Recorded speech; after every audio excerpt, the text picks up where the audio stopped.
제 의견으로는 절박한 선택입니다. 이건 현실적인 거래가 아닙니다. 왜냐하면 솔직히 두 회사 간의 시너지 효과를 찾기 어렵기 때문입니다.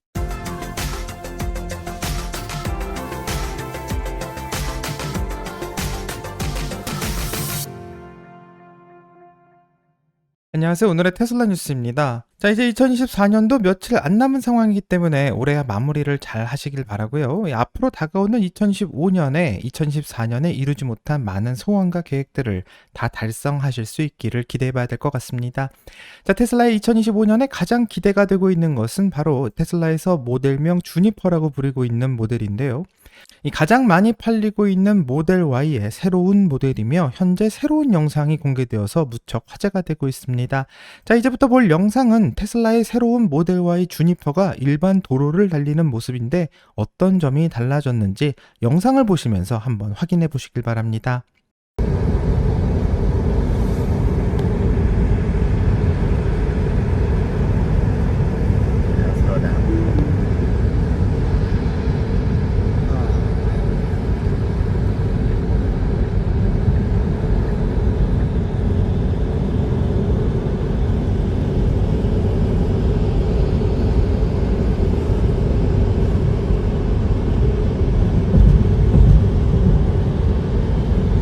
자, 영상을 다 봤는데요. 이 영상 속의 새로운 모델 Y는 많은 부분을 위장막으로 가려놓았기 때문에 확인하기가 좀 힘들 수도 있었지만 우선 영상에서 나오고 있는 모델 Y는 모델 3 퍼포먼스의 모습을 매우 닮은 것이라 모델 Y 퍼포먼스 모델이 현재 보여지고 있는 게 아닌가 생각해 볼 수 있습니다. 또 테슬라의 모델 Y 헤드라이트가 이전보다 많이 노출이 되면서 많은 부분이 달라진 것을 알 수 있는데요.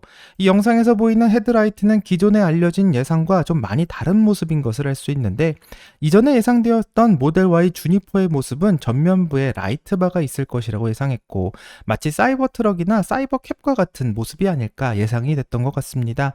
자, 하지만 이번에 유출된 영상을 보면 오히려 새로 디자인된 이 모델 3 업데이트 버전과 좀 비슷한 모습처럼 보이고요. 아마도 모델 3와 비슷한 헤드램프 디자인을 가지고 나오지 않을까 추측해 볼 수 있게 합니다. 자, 위장막에 가려져서 정말로 라이트바가 안 보이는 건지 아직은 확신할 수 없긴 하지만 이 유출된 영상 속에 있는 모델 Y는 실제로 모델 3와 상당히 비슷해 보이는 것 같고 많은 기대를 모으는 것 같습니다. 자, 전면 범퍼에 부착될 예정이라던 카메라는 또 영상 속에서는 전혀 보이지가 않고 있고요. 이제 모델 Y 뒷면의 모습을 한번 보면 또 여기서도 많은 힌트를 얻을 수가 있는데 우선 가장 눈에 띄는 것은 라이트바가 후면에 들어가 있는 것을 볼 수 있는 것이고 그 옆으로 후미등이 살짝 보이고 있기 때문에 많은 사람들이 예측하고 있었던 이 새로운 모델 Y의 예상이 아마 이 예상처럼 그대로 나오는 게 아닐까 생각해 볼 수 있게 합니다.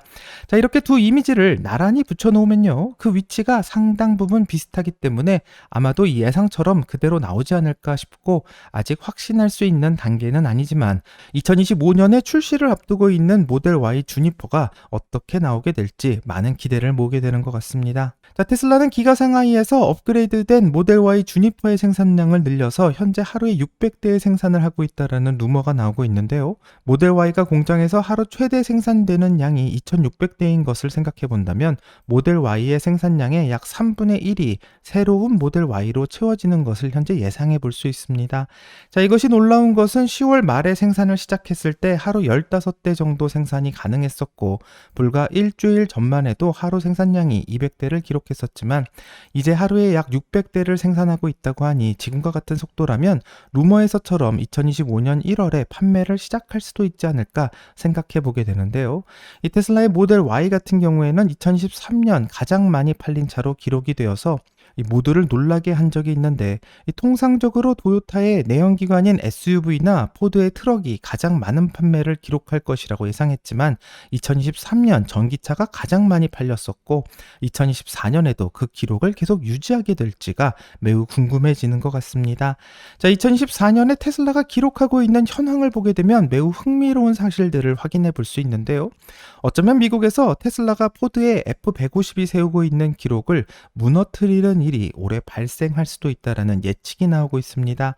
자, 포드의 F150은 미국에서 가장 많이 팔리는 트럭으로서 미국에서 가장 많이 팔린 차로 매년 선정되고 있고 심지어 그 기록이 42년 동안 깨지지 않았기 때문에 F150과 경쟁하는 것은 무의미한 것처럼 여겨지기는 했습니다. 자, 하지만 2024년 9월 20일 미국의 자동차 판매 현황을 한번 보면 매우 신기한 일이 벌어지고 있는데요. 2024년 2분기까지 판매된 차량의 판매량을 보게 된다면 현재 미국에서 가장 많은 차를 판매한 회사는 일본의 토요타로 라브4가 차지하고 있고 1분기 3.2%에서 2.8%로 조금 하락한 상황이지만 2분기까지는 1위를 차지하고 있습니다. 자, 그리고 2위는 테슬라의 모델 Y가 차지하고 있는데요. 1분기 점유율 2.6%에서 2.8%로 상승했고 1위인 도요타의 라브4와는 불과 0.1%의 차이를 보여주고 있는 상황이라고 합니다. 그리고 42년간 부동의 1위였던 F150은 1분기 4위에서 2.7%의 점유율을 기록하면서 3위로 살짝 올라왔는데요. 현재 1위인 도요타의 라브4와 2위인 테슬라의 모델 Y가 치열하게 1위를 다투고 있는 상황이고 지금과 같은 상황이 4분기까지 이어진다면 이 42년간 깨지지 않을 것 같았던 포드의 F150의 1위의 기록이 드디어 깨지는 일이 발생하면서 1위를 지키는 일이 실패하게 될 것으로 전망되고 있습니다. 자, 이전까지는 모두가 내연차를 타는 것은 너무나도 당연한 것이라고 생각해왔고 또 주유소에서 휘발유를 넣고 차를 타고 다니는 것 이외에는 다른 선택의 수단이 없었던 것 같습니다. 자, 하지만 이 전기차라는 새로운 방법이 생기면서 40년 넘게 이어지던 당연하다고 생각하던 것들이 다 무너지고 있는 상황이고 이런 변화는 새로운 모델 Y 주니퍼가 발표되는 2025년부터는 더 확실하게 가속화될 것이라고 생각하며 2025년부터는 부동의 판매 1위를 어쩌면 테슬라의 주니퍼가 차지하게 되지 않을까 예상도 해봅니다. 자, 뿐만 아니라 테슬라가 모델 Q를 2025년에 출시하게 된다면 더 큰 충격이 내연기관을 생산하는 자동차 회사들에게 나타나지 않을까 생각해 보게 되는데요. 자, 그럼 도요타처럼 내연기관 차량을 생산하면서 좋은 시절을 보냈던 기업들은 전기차로의 변화를 도대체 어떻게 받아들여야 하는가 이 점이 궁금해지는데 이 놀랍게도 일본의 도요타와 닛산 자동차는 두 회사가 합병을 할 것이라고 선언했고요. 2026년까지 어떻게 합병할지 논의를 해 새로운 역사를 쓰겠다라고 말하고 있습니다. 자, 이런 파격적인 결정은 오랫동안 세계를 지배해왔던 일본 자동차 산업이 중국 전기차가 가하는 위협으로 인한 조치인 것으로 해석되고 있고 앞으로 두 회사는 테슬라와 BYD의 치열한 경쟁에 맞서서 규모와 자원을 공유할 수 있는 기회를 합병으로 그 탈출구를 만들겠다는 전략을 구사하고 있습니다.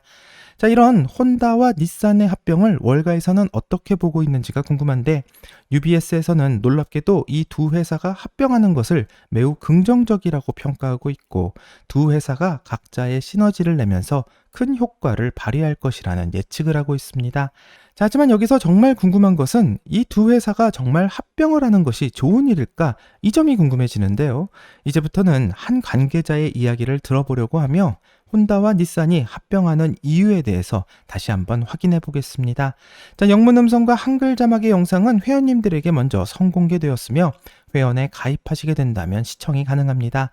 그럼 라이센스 문제로 한국어로 더빙된 영상 시청하려고 하며 영상을 시청하시기 전 꼭 구독과 좋아요 부탁드리겠습니다. 그럼 영상 볼게요. 닛산과 혼다가 합병됩니다. 이 거래는 현실적인 선택인가요? 아니면 절박한 도박인가요? or a desperate roll of the dice. 제 의견으로는 절박한 선택입니다. 이건 현실적인 거래가 아닙니다. 왜냐하면 솔직히 두 회사 간의 시너지 효과를 찾기 어렵기 때문입니다. 두 회사 모두 같은 시장에서 같은 제품을 판매하고 있습니다. 브랜드도 매우 비슷합니다. The two companies that are on the same markets, they have the same products. The brands are very, very similar. 그래서 한쪽에서는 닛산이 미래를 찾으려는 절박한 움직임이고 다른 한쪽에서는 혼다가 이 거래에 대해 그다지 흥미를 보이지 않았다고 이해하고 있습니다. 하지만 일본의 경제 산업성을 고려해야 합니다. Well, they were not very excited about this move, but you have to count with METI in Japan. 경제 산업성은 큰 발언권을 가지고 있었습니다. 그래서 결국 닛산의 단기적인 문제와 혼다의 장기적인 비전을 결합할 수 있는 무언가를 찾으려는 시도입니다. The short-term problems of Nissan and the long-term vision of Honda. 닛산이 이 거래로 인해 압박받고 있다고 생각하시나요? 아니면 혼다가 경제 산업성에 의해 이 거래를 몰린 것인가요? 이 거래는 가치보다 정치적 요인에 의해 추진되고 있나요? 제가 일본에서 오랜 기간 거주하며 경험한 바로는 경제산업성의 영향력이 얼마나 큰지 이해해야 한다는 것입니다. 그리고 닛산의 성과에 대한 모든 데이터를 바탕으로 보면 지난 2년간 닛산의 실적은 참담했습니다. I received about the performance of Nissan, which has been miserable for the last, at least for the last 2 to 3 years. 현금 문제, 투자 문제, 미국 시장에서의 어려움, 유럽 시장에서 거의 철수, 중국 시장에서의 도전, 그리고 이를 해결할 계획도 없습니다. 닛산 내부에서는 공황 상태라고 할 수 있습니다. 그들이 공황 상태에 빠지면서 경제산업성이 닛산을 위해 무엇이든 해야 한다는 순간에 도달했다고 볼 수 있습니다. 제 의견으로는 이 거래에는 산업적 논리가 없지만 때로는 성과와 통제 사이에서 선택해야 하는 순간이 있습니다. 경제산업성과 관련된 모든 것을 보면 그들은 성과보다 통제를 선호하며 혼다를 이 거래로 강제로 끌어들였다고 생각합니다. Better, but there are moments where you have to choose, and without any doubt, with the Métis and everything I know from it, they prefer control on performance. So they pushed Honda into the deal without any doubt. 그렇다면 카를로스, 정부가 혼다에게 이 거래를 성공시키기 위해 어떠한 보장을 제공해야 할까요? And the metrics to get these organizations together. Is the government going to have to deliver backstops to Honda to make this deal work? 정부는 어떤 방식으로든 혼다에게 이 거래에서 단기적이든 중기적이든 장기적으로든 이익을 제공하려고 노력할 것입니다. 하지만 일본 사회에 미치는 영향을 최소화하기 위해 철저히 감시할 것입니다. It's not on the short term, at least on the mid and the long term, but that will be closely monitored to make sure that the impact on the Japanese society is not going to be too big. Because you know, when you have two companies of this size, 이 두 회사가 동일한 시장에서 동일한 강점과 약점을 가진 만큼 많은 비용 절감이 필요하고 중복이 많이 제거될 것입니다. 그래서 경제산업성에서 이를 철저히 검토했을 것입니다. costs to be taken out, and there are going to be a lot of duplication to be taken out. So this is going to be closely monitored by the Métis. 시너지가 정말로 존재한다고 생각하십니까? 짧은 기간 동안에는 큰 시너지를 보지 못할 것 같습니다. 물론 구매를 함께 진행하여 규모의 경제를 활용하려는 고전적인 방법이 있습니다. Together to try to leverage a better scale. But 하지만 이것은 닛산이 과거 르노와 성공적으로 진행했던 것이며 지금 이 순간은 일본에 매우 집중되어 있습니다. 새 일본 회사가 매우 유사한 제품을 가지고 있고 브랜드 이미지도 큰 차이가 없습니다.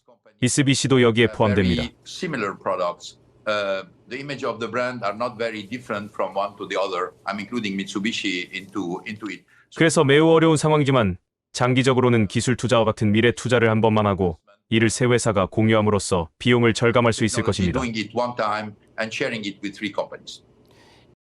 자, 영상을 다 봤는데 사회자는 혼다와 닛산의 합병이 현실적인 최선의 선택을 한 것인지 아니면 절박한 심정으로 도박을 하고 있는 것인지를 물었는데 이분은 일본 자동차의 이런 결정을 두고는 이 절박한 상황에서의 도박이라는 평가를 내리고 있습니다.